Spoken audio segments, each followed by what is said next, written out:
ये देख लें मैं इतने वहाँ से आ रहा हूँ या आ रही हूँ, या आप हमारे सामान पर प्लीज़ ज़रा सा नज़र रखिएगा। हम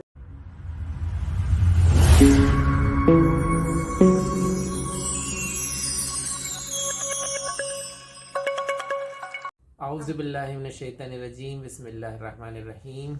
अस्सलाम वालेकुम फ्रेंड्स, अलफत्ता टूर एंड ट्रेवल्स की इस वीडियो सीरीज़ में हम आप सबका इस्तकबाल करते हैं। आज हम जिस टॉपिक पे बात करेंगे वो हैं एयरपोर्ट टिप्स। जब आप सफ़र करते हैं, उम्रे के लिए जाते हैं या वहाँ से वापस आते हैं, तो एयरपोर्ट पे क्या क्या आप किन बातों का ख्याल रखें जिससे आपको आसानी रहे सफ़र में। सबसे पहले जो फर्स्ट पॉइंट सबसे टॉप पर है, हमारे करीबी रिश्तेदारों को छोड़कर अगर कोई भी आपसे ये कहे कि आप हमारा कुछ सामान प्लीज़ अपने लगेज में रख लें और फलाने बंदे को वहाँ पर दे दीजिएगा, आपको ये काम नहीं करना है। वो इसलिए नहीं करना है, देखिए एक बार कोई इंसान को बुरा लग सकता है, उन्हें ये लग सकता है कि आप बहुत रूड हो गए हैं, आप बहुत मतलब ये गलत बात है, आप इस तरह से क्यों हमारे साथ बिहेव कर रहे हैं, हम तो आपको जानते हैं।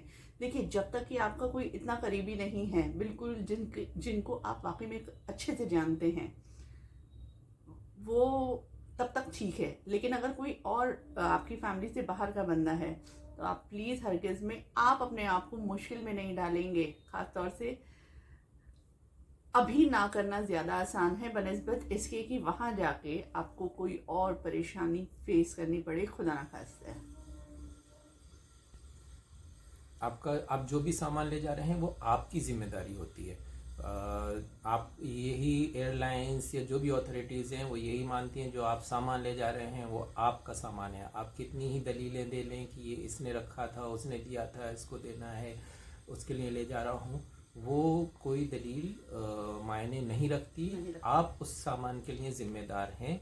और ये बहुत नहीं, लेकिन ये हो जाता है कि आप ऐसा कोई सामान ले जाएं और फिर वो कुछ ऐसा निकल आए और फिर आप परेशानी में परेशानी हो जाती है। तो इससे बचें, इससे हर हालत में बचें। सिर्फ जो बहुत ही आप जिस पे 100% या 200% आप यकीन कर सकते हैं, सिर्फ उसी का सामान आप लेके जाएं, वरना किसी का भी आप लेके ना जाएं। आप बिल्कुल आपका हक है, आप मना कर सकते हैं, आप बिल्कुल मना करिए। कोई इसमें आप बिल्कुल आप इसको कोई बुराई नहीं है, इसमें कोई बुराई नहीं, कोई बुरे मानने वाली बात नहीं है। ये आपकी इंटरनेशनल सिक्योरिटी की प्रायोरिटी, ये बहुत ज़रूरी है और इसकी जिम्मेदारी आपको खुद लेनी है। तो ये बहुत बड़ा एक डिसीजन है। नंबर 2, सेकेंड पॉइंट है कि हर लेडीज़ अपने साथ एक नेल कटर और सीजर ज़रूर कैरी करती हैं। तो प्लीज़ ख्याल रखें कि उनको आप अपने हैंड बैग में ना कैरी करें, इंस्टेड आप उसको अपने लगेज बैग में डाल दें, क्योंकि हैंड बैग में ये सब चीज़ें ले जाना बिल्कुल अलाउड नहीं है। वो लोग सिर्फ आपका निकालेंगे, साइड में फेंक देंगे और वो आपके किसी काम का नहीं रहेगा। इससे बेटर है अगर आपने ये चीज़ें कैरी करनी है तो आप इसे अपने मेन लगेज बैग के अंदर रख दें, वहाँ पर जाकर आप उसे अपने फिर हैंड बैग या अपने पर्स में वापस डाल सकती हैं। हर एयरलाइन जब भी आप चेक इन करेंगे, अब तो वेब चेक इन होता है, उसमें आप जब भी चेक इन करेंगे एक लिस्ट दी होती है। चाहे आप वहाँ पे एयरपोर्ट पे जा रहे हैं लगेज के साथ, तो वहाँ पे इमेजेस भी बनी होंगी कि आप ये चीज़ें कैरी नहीं कर सकते हैं। तो उसका ख़ास तौर से ख्याल रखें। इंडिया में आप बाहर जा रहे हैं, दूसरे मुल्क में जा रहे हैं, कोई ऐसी परेशानी ना आए, तो उन चीज़ों का पहले से ही ख्याल रखें।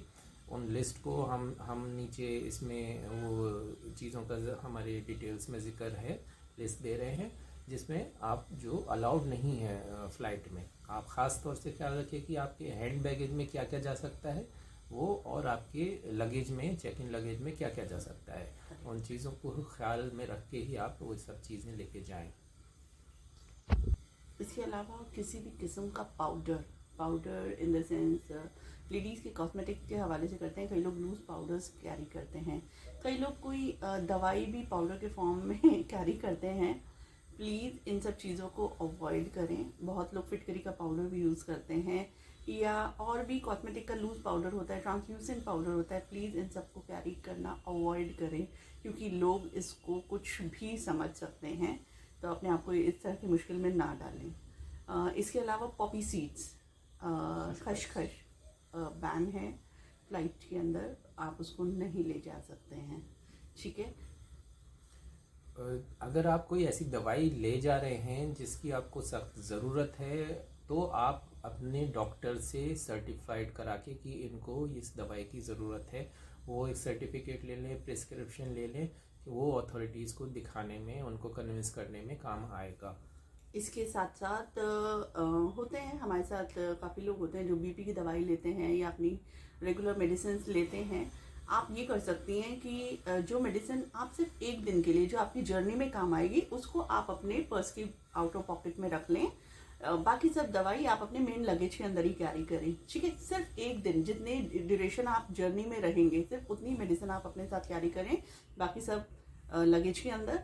और प्रिस्क्रिप्शन, डॉक्टर का प्रिस्क्रिप्शन ज़रूर आप साथ में रखें। तो आपके लिए कहीं पे भी अगर कोई पूछताछ होती है तो आप उसको पेश कर सकते हैं, तो ये सही रहेगा आपके लिए।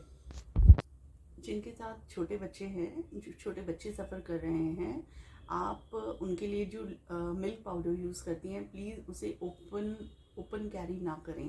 कई लोग क्या करते हैं, उस लूज पाउडर को किसी छोटी सी बॉक्स में ट्रांसफ़र करके ऐसे करके ले जाती हैं। ऐसे ना करें, आप पैक डब्बा ही ले जाएं, और वो भी मेन लगेज में कैरी करके ले जाएं। जैसा कि पहले भी आपको बताया है कि लूज पाउडर्स को अवॉइड करें अपने हैंड बैग में कैरी करने में। पाउडर तो कॉस्मेटिक पाउडर की बात हो रही है, और यहाँ पे मिल्क पाउडर की बात आती है, तो उसका पूरा पैकिंग जो आती है आप उसी को कैरी करें, लेकिन अपने मेन लगेज के बैग में।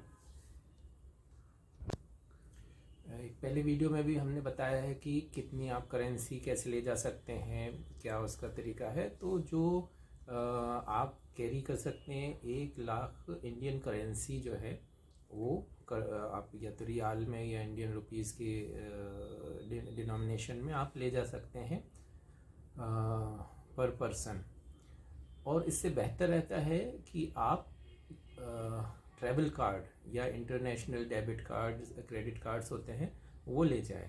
उनका थोड़ा सा महंगा पड़ता है, लेकिन वो सेफ़ रहते हैं। आपको इतना सारा कैश कैरी नहीं करना पड़ता।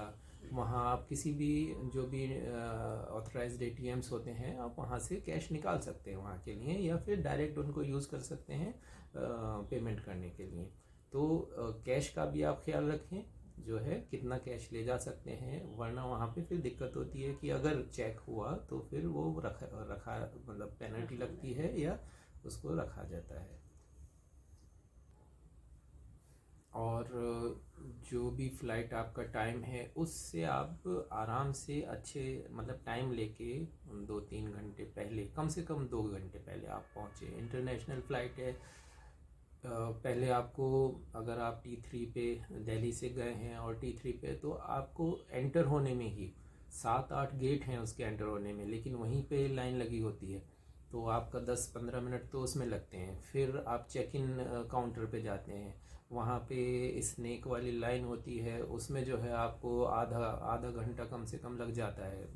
आपको सारा लगेज, कई लोग हैं तो बहुत सारा लगेज होता है, वेट होता है, तो उसमें टाइम जाता है। उसके बाद फिर सिक्योरिटी होता है, तो उसमें भी आधा पौन घंटा 40 मिनट्स लग जाते हैं। तो इसलिए आप टाइम लेके मिनिमम 2 घंटे पहले जाएं, और हो सके तो 3 घंटे पहले, जिससे आराम से बाकी वहाँ पे जाके फिर आप, और वहाँ पे नमाज के लिए जगह भी है, आप वहाँ पे अपना एहराम बांधे नमाज पढ़ें वहाँ से। वरना फिर सब जल्दबाजी में होगा, जल्दी होगा तो दिक्कत होती है। सही बात।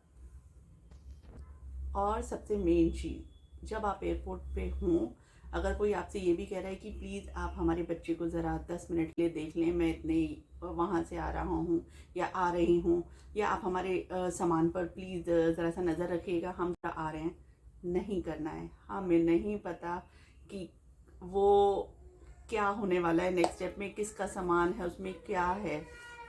एयरपोर्ट पर हमें नहीं पता है वहाँ पर उनके सामान में क्या है, वो बच्चा पकड़वा कर खुद गायब हो जाएं, सारी रिस्पॉन्सिबिलिटी आप पर आ जाएगी और आपकी जर्नी खराब हो जाएगी। तो प्लीज़ प्लीज़ ऐसा कोई सोशल वर्क करने की ज़रूरत नहीं है एयरपोर्ट पर, ख़ास तौर से स्पेशली जब आप इंटरनेशनल ट्रैवल करें। बी सेल्फिश, सिर्फ आपने सबसे पहले अपने बारे में सोचना है, बस दैट्स ऑल।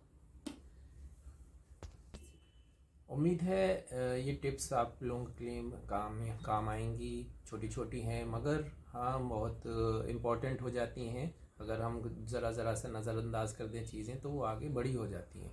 तो इन टिप्स को ख्याल रखें और इंशाल्लाह अल्लाह सारी आसानी करे।